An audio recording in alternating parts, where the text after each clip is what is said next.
Всем доброе утро, друзья мои.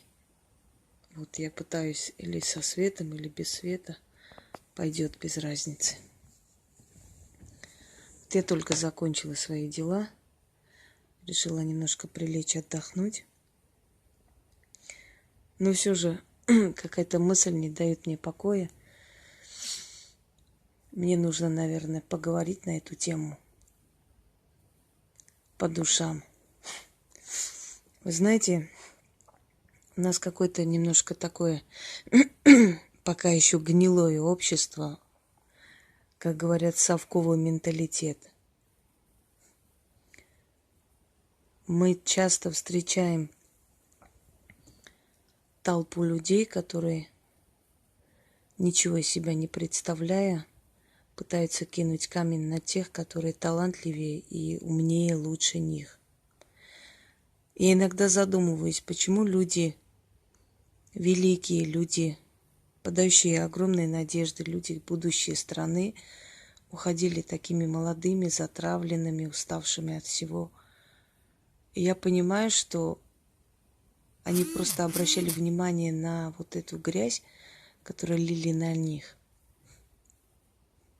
И эта грязь уносила их в могилу раньше времени. Вы знаете, я когда сделала операцию, когда у меня получилась, скажем так, такая беда, в принципе, трагедия в жизни обычного человека. Хотя я сильный человек и не позволяла себе никогда ломаться. Но в любом случае, если подумать так честно, по сути, это, конечно, трагедия. Это трагедия для любого нормального человека. Никто не радуется тому, что у тебя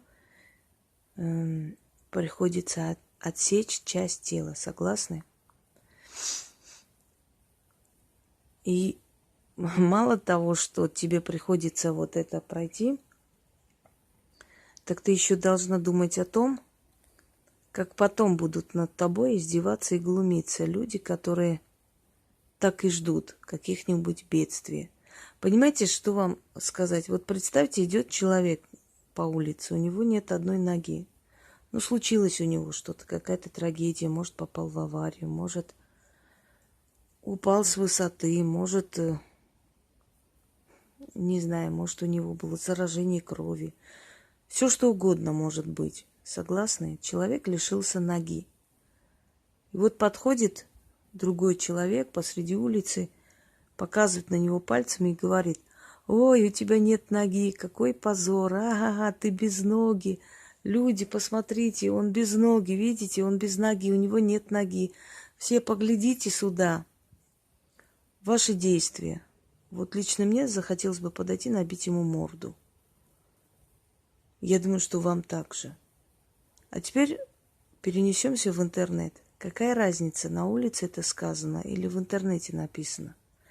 Это тот же самый человек, который способен на улице высмеивать человека искалеченного, да? Он также высмеивает человека искалеченного в интернете, наслаждаясь тем, что сажает душу этого человека на крючок. То есть напоминает ему об этих операциях, об этих процедурах, об этой боли, о том, как этому человеку пришлось и работать, и оплачивать, поскольку у нас, к сожалению, пока еще не тот уровень государственной помощи, чтобы человеку помогли, а унижаться, ходить к жирным чиновникам, протягивая руку, чтобы они тебе помогли на операцию, конечно, не хочется. Кому-то приходится, кто-то может справиться сам. Я справилась сама. Но в любом случае, вот представьте, вот насколько это гниющий менталитет, да? Обсуждает не твою работу, обсуждают не какое-то твое недостойное поведение. То есть больше нечего обсуждать. Обсуждает твой глаз. Ой, у нее нет глаза, одноглазая, хи-хи-хи. Вот у нее отрезали глаз.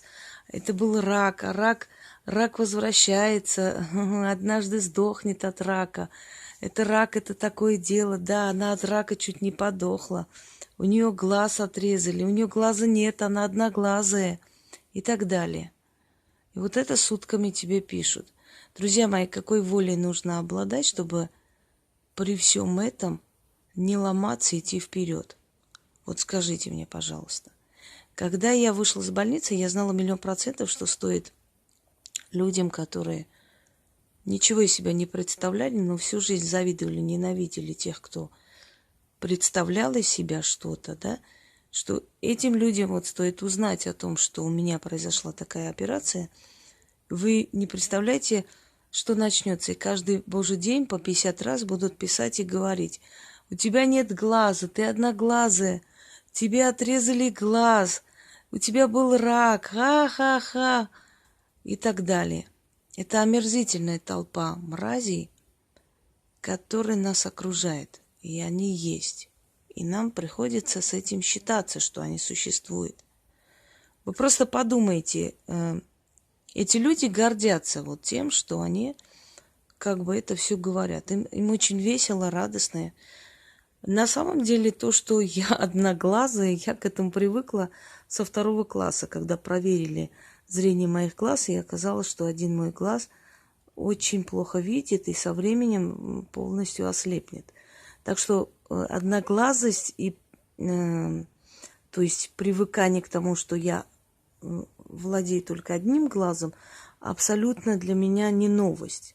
Многие звезды Голливуда, в частности, наша любимая Джулия Робертс, точно такая же одноглазая. Просто у нее один глаз декоративно находится на лице. Видимо, поддерживает, потому что слепой глаз, он всегда при фотографии, понимаете, когда фотографируешься, один глаз смотрит на объектив, а другой живет своей жизнью, он может в сторону косить потом. И нехорошо получается. Вот это была очень страшная проблема, и мне приходилось много кадров делать для того, чтобы у меня лицо более-менее красиво получалось. То есть к тому, что у меня так получилось с рождения, я к этому привыкшая давно. Я говорила вам, что у меня в детстве было малокровие в 3 месяца, что привело к сепсису крови, то есть заражению крови. И я с очень большим трудом спаслась. Я спаслась 3 месяца. Поэтому неудивительно, что я смогла перебороть это все в 35 с чем-то лет. Ну, примерно вот так вот. Уже 1,5 года с чем-то почти. Вот как вы считаете, имеет ли право человек мстить за то, что глумятся над его болью?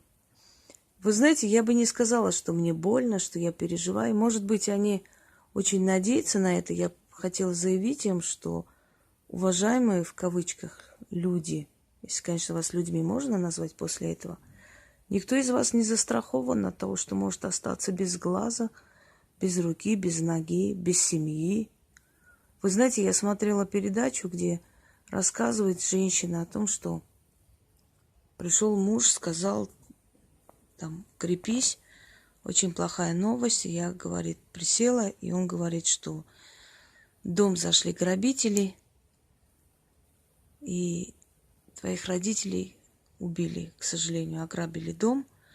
И она говорит, что первая мысль была о моей сестре, братья. Я спросила о сестре, он сказал, и сестру убили, к сожалению. Я только хотела сказать, и он сказал, и брата твоего тоже нет. И я в какой-то момент ощутила, что я в этом мире осталась просто одна. Понимаете, случаются в жизни такие вещи, о которых мы никогда бы не подумали. Мы всегда думаем, что с нами-то это не случится. Почему-то наше сознание так вот создано, что мы всегда уверены, что вот у нас такое быть не может. Это где-то там. Смерть это где-то там. Значит, страшные катастрофы это где-то далеко, в других галактиках, но не у нас. А ведь на самом деле погибают и калечатся такие же люди, как мы с вами. Поэтому, никто не застрахован. Я тоже, знаете ли, в школьные годы, когда игралась, резвилась и баловалась, тоже не думала, что придет время, и мне как бы удалят один глаз практически, с лица. Естественно, мимика очень сильно пострадала. Вы понимаете, что для женщин, да, мимика лица, вот выражение лица, оно имеет очень колоссальное значение. И естественно, что я стала надевать очки. Вы понимаете, я никогда не прячусь от трудностей и боли. Я всегда смотрела всему этому прямо в глаза и вам прямо говорю. И я никогда не скрывала это все, хотя имею полное право об этом не говорить, согласны? Это мое личное. Я не обязана была даже говорить об этом и распространяться. Но я никогда не оставляла своим врагам козыря. Понимаете, а козырь был в том, что если они сейчас скажут о том, что у меня нет одного глаза, я забьюсь в угол и буду рыдать. На самом деле я хочу сказать, что тем, что они говорят, они наоборот меня возвышают. Почему? Потому что они показывают, что я тот человек, который переборол рак. Это не каждому дано, суждено. Мало того, я не просто переборола сама, я помогла перебороть многим людям, если уж по-честному, да. Есть много об этом сказанного мнения людей, можете заходить на мои каналы, посмотреть. Это мнение живых, здоровых людей, можете созвониться с ними, узнать, как это происходило и прочее. Мне просто интересно, вот человек, который говорит тебе одноглазые, на секунду задумывается о том, что в какой-то момент жизни, да, вот случится так, вот попадет сын, дочь этого человека в аварию и обезобразится полностью, лишится глаз, лишится частей тела, превратится в такой кусок мяса. Вот что почувствует эта женщина? Что она почувствует? Люди, которые пишут таким образом, люди, вот с маленькой буквой, я бы написала, человеки. Вот 5 секунд просто задумайтесь над этим. На своей шкуре ощутите вот эту болезнь, ощутите то, что я прошла на своей шкуре. Пару минут. Вот вы закройте свой один глаз и представьте, что у вас этот глаз отрезали. На секунду просто вот проникнитесь в это все и представьте реально, насколько это возможно, что у вас отрезали один глаз. Что вы почувствуете в эту минуту? Скажите мне, пожалуйста. А теперь давайте дальше пойдем. Вы с этим закрытым глазом представьте вокруг себя вот такую толпу людей, которые указывают на тебя пальцем и смеются над тобой. И если после этих моих слов вам не станет стыдно, значит, вы отбросы, значит, вы биомусор, значит, вы действительно не люди. Потому что человеком можно быть только тогда, когда ты чувствуешь боль другого человека. Когда ты ощущаешь боль другого человека, тогда ты человек. А так ты, скажем так, потенциальный маньяк, который можно отправить в этот же ИГИЛ спокойненько, потому что вы там себя очень хорошо проявите. Поскольку там нету наказания, вы точно так же можете мучить, издеваться. Вам это нравится. Я так думаю, мне так кажется. И я не ошибаюсь. Потому что ни один здравомыслящий, достойный человек, достойная личность никогда не начинает свой разговор со слов «одноглазые». И даже если вы где-то прочитали это, или не ваши эти слова, вы кого-то цитируете, если вы уважаете себя как личность, если вы люди, вы никогда не будете цитировать подонков, вы никогда не будете цитировать отбросов общества. Я тоже много чего читаю, много о ком, да? Если я кого-нибудь обсуждаю, критикую, я говорю о минусах работы. Я говорю о том, что, с чем я не согласна, не переходя на личность, уж тем более на внешность. Когда мне говорят, что вы сказали про внешность, вы знаете, я могу перейти на внешность в тот момент, когда мою внешность обсудили, просто увидев внешность того, кто обсуждает, сказать, ну уж чья бы корова мычала, только не твоя. Вот тогда я, конечно, скажу, потому что мне будет интересно, как может человек с такой внешностью высмеивать мою внешность. Вот это мне будет очень интересно. Вы знаете, я один раз Говорю, я проходила, женщина мне очень полная женщина. Я еще была худая, худышка. Назвала меня коровой. Я вот не знала, вот смеяться или плакать. Понимаете, когда у нее там 150 килограмм точно есть, и она меня называет коровой. Хотя она молодая была, видно по ней, что ей 30 с чем-то, не старуха. Вот это примерно то же самое. Уважаемые люди, быть одноглазой не позорно. Это судьба, это выбор не мой. То есть я не из-за дани моде пошла и убрала себе часть лица. Так было нужно для того, чтобы остальная часть тела, остальная часть, да, чтобы она выжила, чтобы не распространился рак, чтобы не распространилась злокачественная опухоль дальше. Мне пришлось остановить таким образом жертву частью своего лица.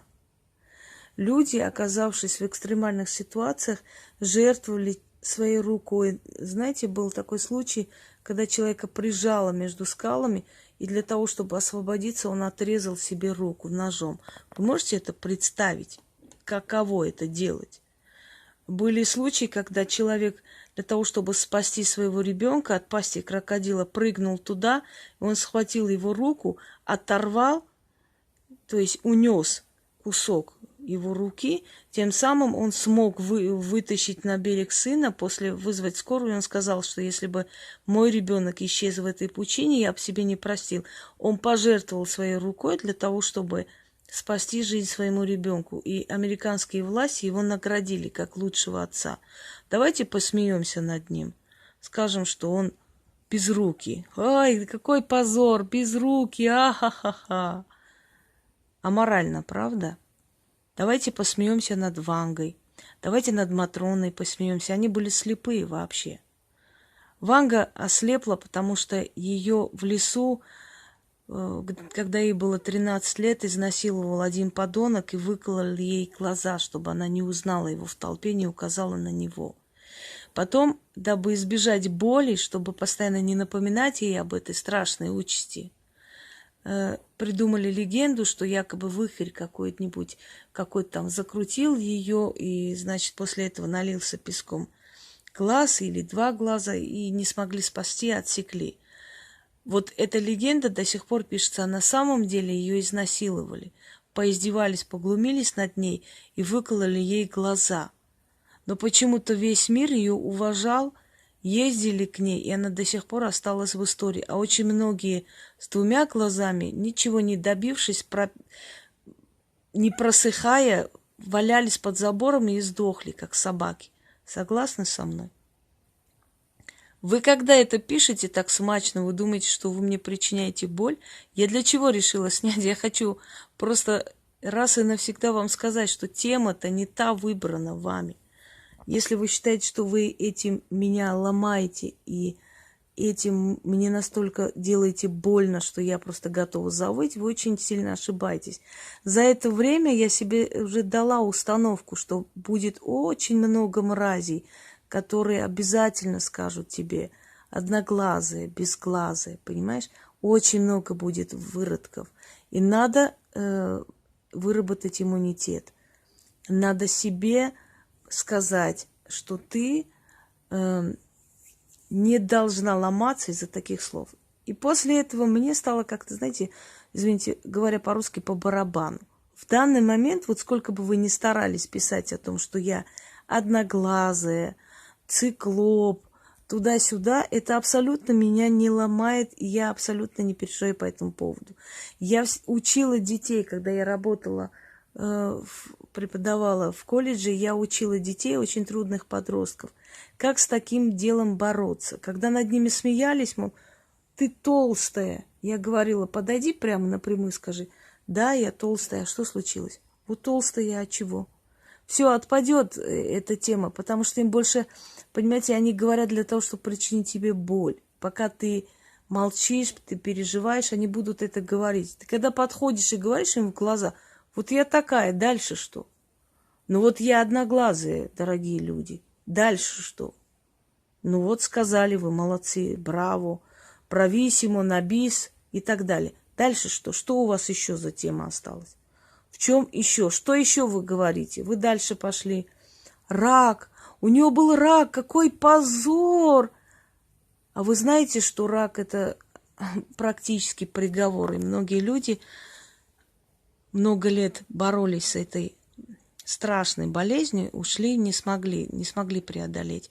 Так может, вам стоит снять шляпу и уважать человека, который смогла победить эту страшную болезнь, а не смеяться, поскольку рак имеет особенность прийти в дом любому из вас. Знаете, вот так придет, тук-тук-тук, откройте. Я очень-очень сомневаюсь, что если вас поставят перед выбором отрезать вам глаз или половину тела, или грудь, или еще какое-то место, я очень сомневаюсь, что вы сможете вот так стойко, как я, это перенести. Мне кажется, вы будете в истерии биться башкой об стены, опустите руки от страха и умрете за очень короткое время. Потому что это такая болезнь, это просто испытание на прочность человека. Вы много видели людей, которые, пускай с одним глазом, с протезом глазным, да, которые одеваются красиво, которые выходят на улицу, и мужчины просто оборачиваются и смотрят ей вслед. Потому что я себе не позволила сломаться ни секунды. Самая страшная вещь на этом свете, запомните, это жалеть себя. Как только ты начинаешь себя жалеть и позволяешь себе применить на себя вот эти роли, которые тебе приписывают, считай, что ты пропал. Как только вот достаточно просто позволить себя, пожалеть себя саму, какая я бедная, как же меня обижают, все, это закончилось. Ты можешь уже на себе поставить крест. Поэтому я никогда не позволяла опускать руки. Я покупаю тонны косметики. Я люблю себя. Я люблю себя баловать. У меня нет дешевых сумок. У меня нет дешевой обуви. Я делаю для себя все то, чего я достойна. Покажите мне, двуглазые мои, ваши достижения. Вы из себя что представляете? Вы кто? Я хочу посмотреть на ваши книги. Я хочу посмотреть на ваши работы. Они есть у вас? Ваше единственное достоинство состоит в том, чтобы кричать, что я одноглазая? Ну-ну. А вы знаете, невзирая на то, что я одноглазая, вот по мне сохнут. Однако, противоположный пол, я вам скажу. От меня веет неким магнетизмом, ко мне тянутся люди. Мы иногда встречаемся с людьми на минут 15, когда они просят очень увидеть меня, передать подарки, которые привезли после работ, которые получились. Весьма хорошо получились. И я говорю, ребята, у меня 15-20 минут, не обижайтесь. Нет, конечно. И вы знаете, мы не можем расстаться 3,5 часа, 4 часа. Вы думаете, с неприятным человеком столько времени проводят? Нет. Я вам скажу одну вещь. На самом деле, вот если сравнить нас с вами, инвалиды, несчастные калеки, как раз-таки и вы. Потому что ваши увечья идут от души. Ваши увечья там, внутри, понимаете? Вот говорят название «моральные уроды». Это действительно так и есть. Калеки вы, потому что я живу полноценной жизнью. Но я знаю многих таких быков, которые лежат на диване и орут. Никто мне не помогает в жизни. Нет у меня поддержки, помощи и так далее. То, что вы говорите, что я в Москве ничего не имела, пришла с одним чемоданом, спала на полу, вы правы, это так и есть. Да, я действительно ничего не имела, спала на полу на одном матрасе. Но вы представляете, за столько времени я все-таки смогла повернуть в свою сторону очень множество народу. С чего это, как вы думаете? На всех мороку не наведешь. Своей работой, трудоспособностью, своим умом, талантом и так далее. Перечислять не буду. Кстати говоря, я вам скажу, что людям абсолютно наплевать, сколько у меня глаз, как меня зовут на самом деле, какой у меня диплом, что у меня с жизнью. Им самое главное, что то, что я им даю, работает и помогает им открыть их жизнь, жизненные пути, дороги, меняет их судьбу. Вот что самое главное для людей на самом деле. Все остальное – это мелкие проблемы, это моя личная жизнь, куда никто не вправе лезть, и никому это не интересно. Хочу вам сказать, что самое большое достижение мое – это в том, что я осталась жива. И хоть потратил на это много лет своей жизни и много времени, но я осталась жива. Я смогла отстоять себя ради своего ребенка. Самое главное достижение, что у меня воспитанный, достойный сын растет. Что я пытаюсь быть полезна обществу. Я пытаюсь быть кем-то в этом мире, оставить свой след в хорошем смысле слова. В любом смысле, без разницы как. Вы считаете, что, называя меня одноглазой и той, которая спала на одном матрасе, меня унижаете? Я вас разочарую. Наоборот, вы поднимаете мне планку.